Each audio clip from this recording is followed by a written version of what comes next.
Hello, early learners, and welcome back to the art room. Normally, I do a master's work of art as our inspiration, but all week long, we're going to talk about a book called Over in the Meadow. Let's start out by singing When Cows Get Up in the Morning as our greeting song. Now, a rooster is really nature's alarm clock. And when he gets up on the fence and starts to crow, he says, which are R's in a row. And here he is. So I'm going to say, when cows get up in the morning, they always say good day. When cows get up in the morning, they always say good day. And then I'll say, This is what they say. And here's the song. And we're going to do this song with different animals each day this week. So you'll learn the tune or remember the tune from a long time ago. And it goes like this. When roosters get up in the morning, they always say good day. When roosters get up in the morning, they always say good day. This is what they say. This is what they say. Get ready, because tomorrow we will sing about the female version of that family of animals. It will be the hen, but we'll use the rooster today. I'll set him aside over here. Now, about our book. It's called Over in the Meadow. And I have 5 versions of that songbook in which each author chooses which animals they will do. And they pick 10 different animals. And in this book, Over in the Meadow, it's a counting song.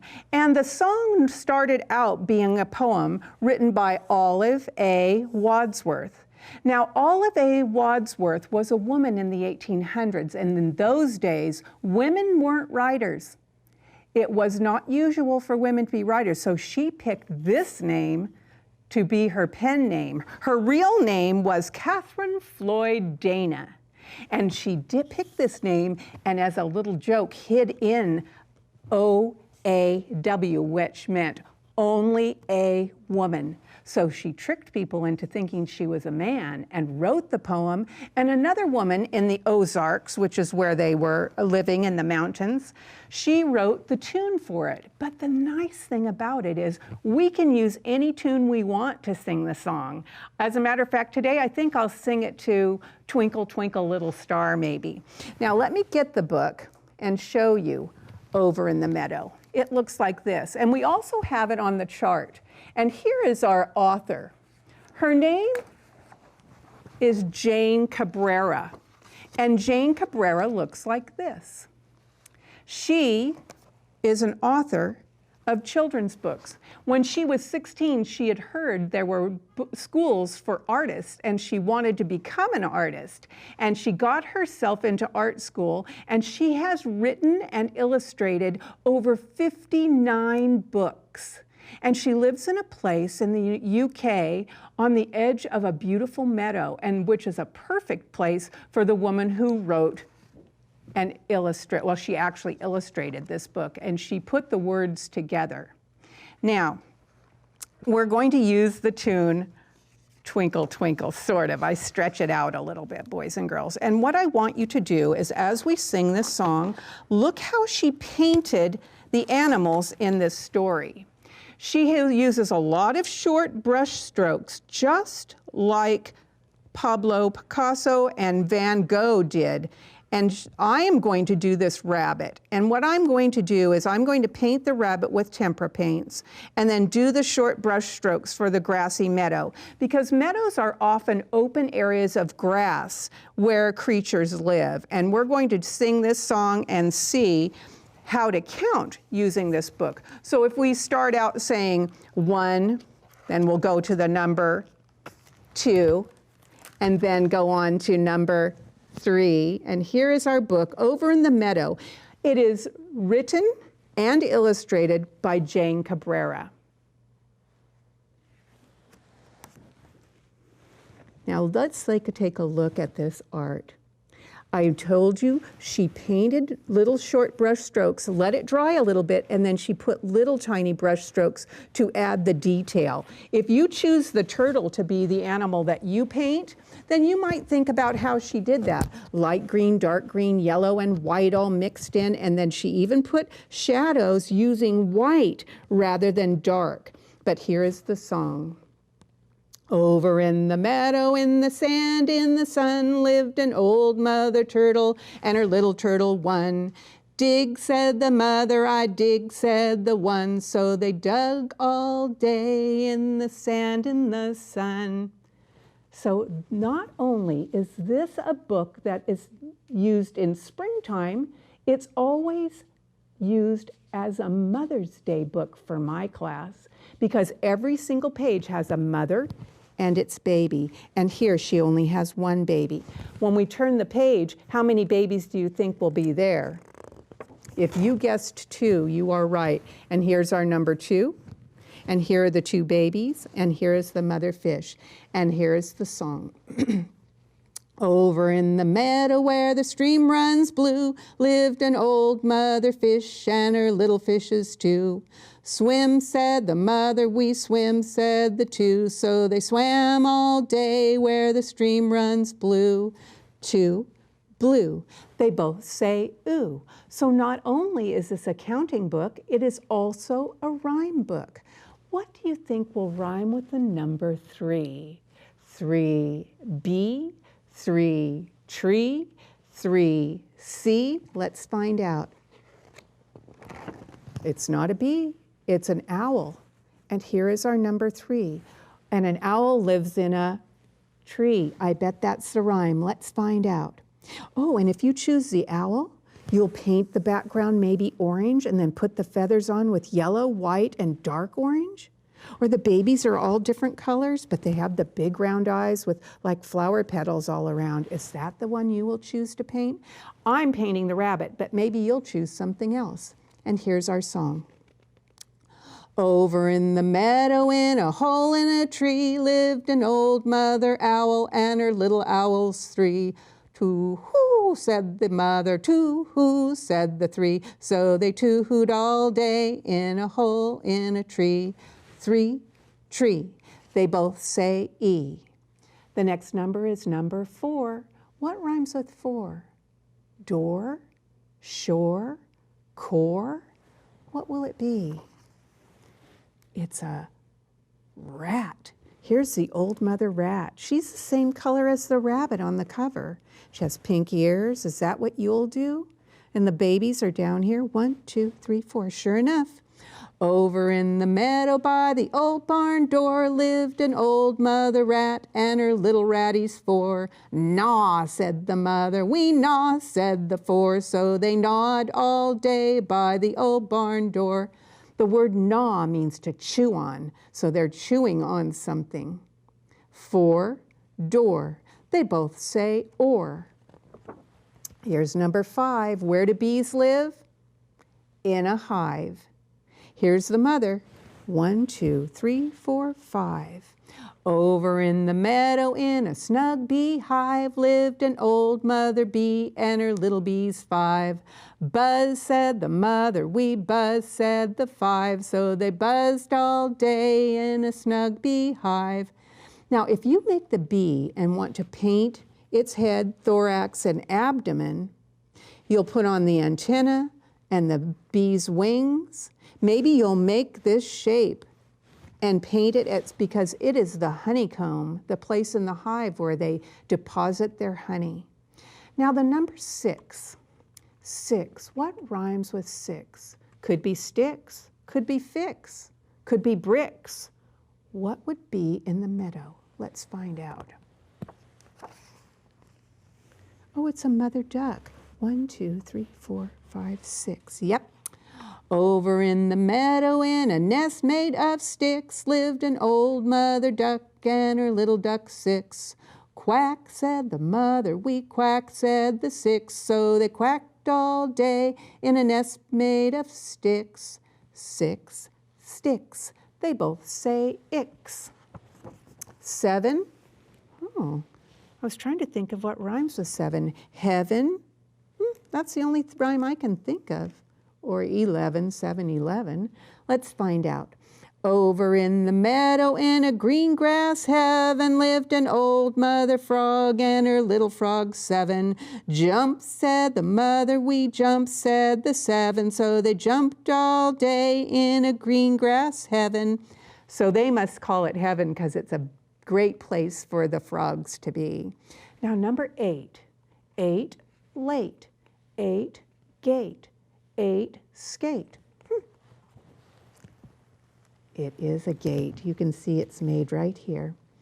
1, 2, 3, 4, 5, 6, 7, 8. Over in the meadow, by the old mossy gate lived an old mother lizard and her little lizards 8. Bask, said the mother, we bask, said the 8. So they basked all day by the old mossy gate. 8, gate. They both say 8. Now, boys and girls, bask means to just lie out in the sun and let the sun shine on you, and it's kind of just to get yourself toasty because the lizards turn to the same temperature that is around them. 9, spine, line, dine. Let's find out. Oh, it's mother worms. Oh, a kind of tree is called a pine, and here's a pine cone. And here's our number 9, top down and down. Over in the meadow by the old Scotch pine lived an old mother worm and her little worms 9. Wiggle, said the mother, we wiggle, said the 9. So they wiggled all day by the old Scotch pine. Last one. 10, men, hen, wren. Where does a fox or a rabbit live? In a den? Let's see, here's the one I want to paint today.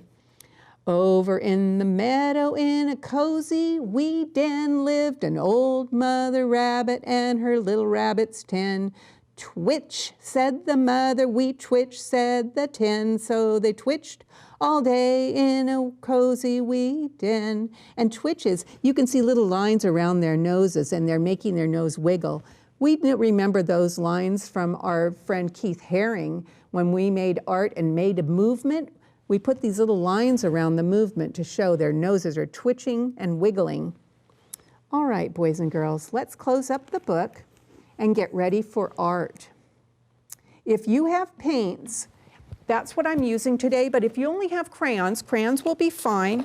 But we're going to choose one of the animals. It can be in the book or just in your own memory of what you want to paint. Let me set this down and get up the table. And I'm using a piece of white paper because I want to paint the background. Remember how she painted that background and had all those small strokes around it? So you can't really see my paper because I'm putting it on white.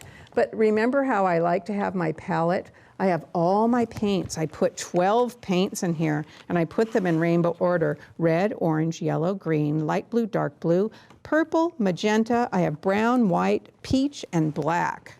You can use any kind of coloring tool that you want. When I tell you that we're going to do some kind of art, you don't have to use the materials I use. You just decide what you think is good. Now, in my bucket, you'll notice I do not have any gray, and I want to make my rabbit gray.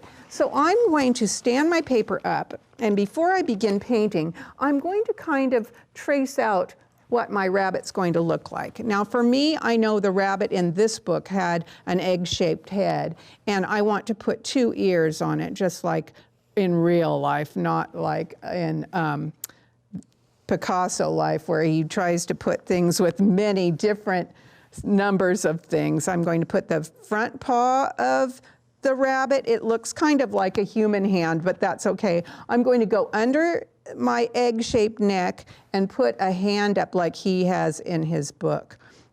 So I'm going to put that down and then just put this down here. All right, and in her art, she outlines everything in black at the end. So I'm going to start out by mixing. Now, whenever you're making a tint, which is a lighter shade of a color, you put the white first.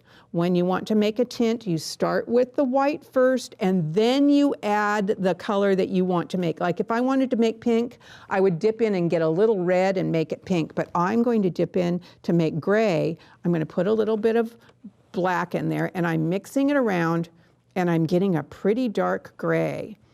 Pretty nice. And I can go in later and put in the shades of the color by mixing more color on top. So I'm going to start out with the ears, and notice what I'm doing. I can paint it upside down because I have already pencil drawn it a little bit. So I'm going to turn this way so you can see a little bit better. And I'm going to get in here, and I can mix right on the paper. It doesn't have to be in my palette. So I'm going around the outside, and all my paint isn't mixed perfectly. I'm letting it have some of the variations of gray by adding a little more black and a little more white. I'm going to dip in and put a little more white up here, dip in and put a little black over here in case I wanted it a little different. So mostly wherever it meets another body part, I make it a little darker. And notice how I'm putting in just little short strokes. Short stroke. I'm going to end up putting a pink nose on there. Look how I'm doing my short strokes, just short stroke, leaving the dark up at the top and making it light here. In a minute, I will put some blue sky behind this mother rabbit, and then I might put some green grass, just like in the meadow. Do you notice I'm not painting over? Let me show you how it looks so far. You can see my painting where the rabbit's ears are that way, and its body is here coming in next, but I have its head with little short strokes. Now I'm going to go down on the body part, and I'm putting wherever the head met the other body part, I made it a little darker right here with my little short strokes. And I can put some lighter colors. I'm going to go on to the paw. I've never counted a rabbit's toes, so I'm just going to put however many I want. Is someone making an owl at home or at school? I know a lot of you watch the videos while you're at school because your teachers send me their artwork, and I've loved getting that. If you ever want to send artwork, you can either send it to the studio or you can try and find my Facebook page. A lot of your teachers joined my Facebook page and they send me the art there. So just let me know what you want to do, because I would love to have your art each time you make something, because it pleases me that you've joined us. And the people at the studio like to see your work too. So if you send it here, they can look at it too. Now I have his body coming, or I should say her body, because it is a girl rabbit, because it's the mother. Let me keep painting. Remember, I'm telling you over and over again, I'm not painting solidly, like making everything fit together in one smooth color, partly because it's the same way that Jane Cabrera did hers, but the other thing is what is covering the rabbit's body? Is it a skin or is it a fur? Yeah, rabbits have fur, so you want it to look kind of furry, so you do little brush strokes like this. Now I'm going to get inside that where the other arm or leg, I guess they call rabbits, every single one of them is a leg. They don't say the rabbit's arm, they say the rabbit's legs, even if it's a front leg or a back leg. I have to remember where that pencil mark is so I can make sure to get in there. I'm going to go around it a little bit so I remember where it is with a little darker color. Now I'm going to do the bottom part of the body with the short brush strokes. You know, in a second I'm going to outline it with black, with a skinny brush. So if you have a skinny brush and want to go get it, remember you can always pause your video and come back to where we were. And if not, you can start it over again. It's always there, either on the PBS website, or you can go to YouTube and find it there. And your teacher, I send them an email every Monday that I'm on television and tell them, be sure to watch it on here. This is the time. Now I'm going to get a different brush, boys and girls, because I'm going to paint a little pink inside the ear. And remember, to make a tint, you start with white. If you're making a shade, you start with the color and add black. But to make this, I'm just going to put the tiniest bit so that it makes a really, really pale pink, because I think the little nose is kind of cute as a pink nose. I'm going to put a little pink there and a little pink in the ear. There we go. It mixed in with a little bit of the gray, but that's fine with me. Now I'm going to put this brush in the water and get one of my skinny brushes and a piece of paper towel. I think I tell you oftentimes about using your paintbrush and having to make sure you wipe it off on a paper towel if it's been in the water. If you use your brush straight out of the water, it will be so watery that it will make the paint be see-through. I'm dipping into the black, and I'm going to go around the outside just like Jane Carrera did. Carrera? No, it's Cabrera with a B in there.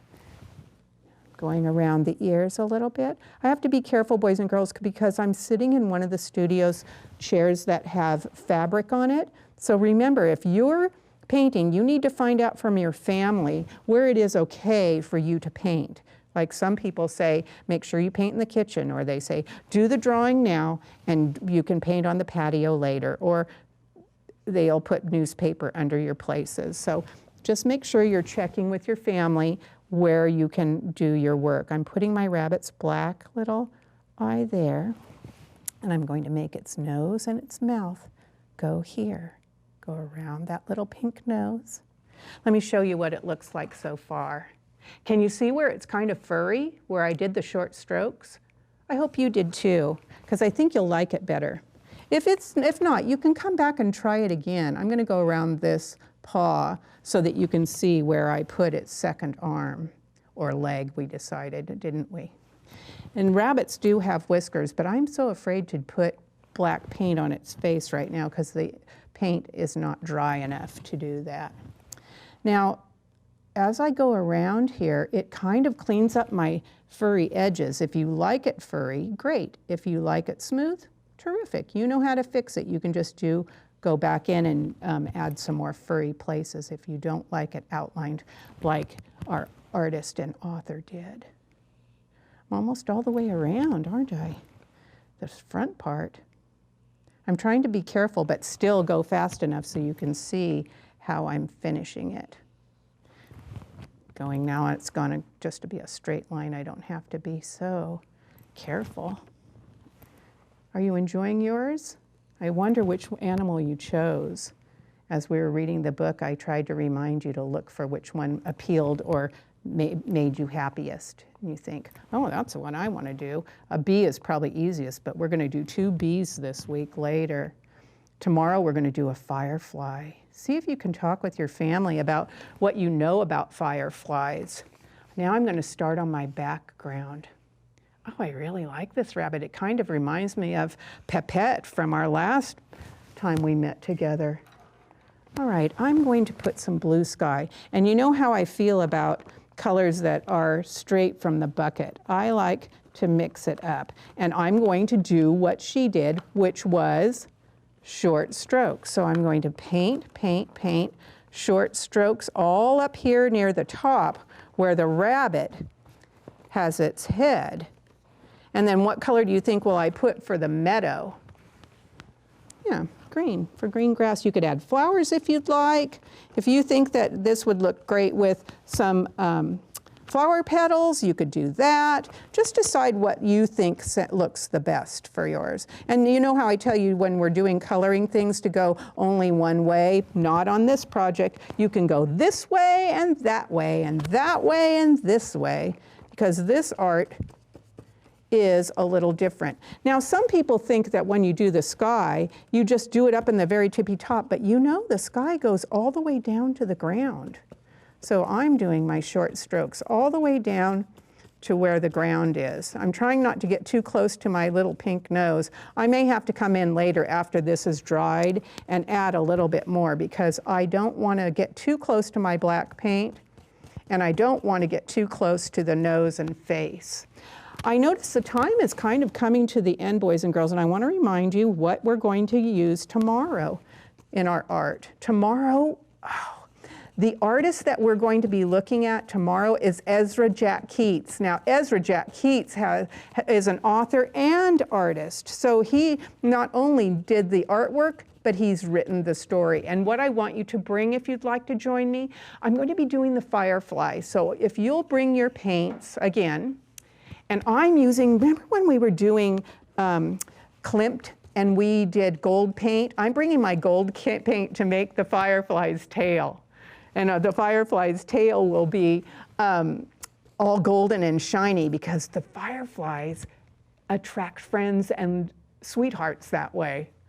Boys and girls, I'm glad you joined me today for Over in the Meadow, where we painted with tempera paint and made a rabbit in the meadow. I just think this looks so good. I'm going to put a little bit of green down here.